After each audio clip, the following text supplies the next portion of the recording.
நீங்கள் எல்லாருமே யோசிச்சு பாருங்களேன்.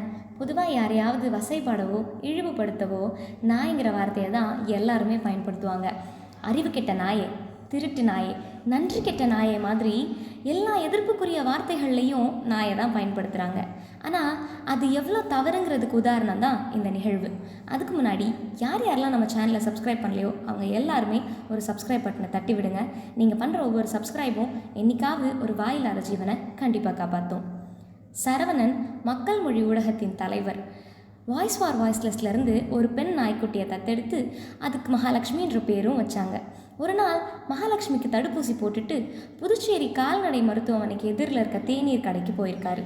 மகாலட்சுமியும் அவர் பின்னாடியே போயிருக்கு. சரியாக அந்த கடை வாசப்படி கிட்ட வந்த உடனே அந்த குட்டி அங்கேயே நின்றுடுச்சு. அந்த குட்டிக்கு இதை தாண்டி போகக்கூடாதுன்னெலாம் யாருமே சொல்லித்தரலை. இயற்கையாகவே நாய்களுக்கு சில நற்பண்புகள் இருக்குது. அதனால தான் அது மனிதனோட உற்ற நண்பனாக இருக்குது. அங்கே எந்தவித தடுப்பு சுவரோ எந்த ஒரு எதிர்ப்புமே இல்லை. ஆனாலும் தான் எல்லையை அறிஞ்சு எவ்வளோ அழகாக நடந்துக்குதுல்ல. இப்படிப்பட்ட ஒரு உயிரை தான் திறந்த வீட்டில் நாய் பூந்த மாதிரின்லாம் நம்ம சொல்லிகிட்ருக்கோம். இதுபோல் வேறு எதுவும் நாய்களை வைத்து வசைப்பாடுற வார்த்தைகள் உங்களுக்கு தெரிஞ்சால் கமெண்ட் பாக்ஸில் கமெண்ட் பண்ணுங்கள். இது தவறு அப்படின்னு நிரூபிக்கிற காணொலிகள் ஏதேனும் இருந்தால் எங்கள் வாட்ஸ்அப் எண்ணுக்கும் பகிரலாம். இது குரலற்றவர்களின் குரல். Signing off.